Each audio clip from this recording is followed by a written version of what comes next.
हो मुदिए। जी रुक रुक लानत ना पावे कल सुन। अच्छा अच्छा दस दस। मुझे माफ कर दो, मैं जंग नहीं लड़ सकता पाकिस्तान से। ए मैनू पहले ही पता ही तू चित्तू है, तू चित्तू का बाल है। तू साडे पाकिस्तानियों नाल जंग लड़ सकना है? ओ खाच तरी ना ओ गोगलू बेच तू ओ ते रेड़ी ला इंडिया च। तेरा काम नहीं पाकिस्तानियों नाल जंग लावना। ओ तरक्के होया बांदरा परा निकल इथों।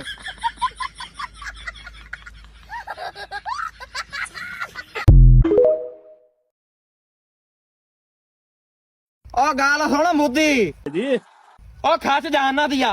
अगर पाकिस्तानी तेरे सारे चीज़ों पे कब्जा कर लेंगे तू किधर जासे? अरे हम तो फकीर आदमी हैं, झोला लेके चल पड़ेंगे। लगा ही पाकिस्तानियों का धक बड़ा मोदी खलोना तू।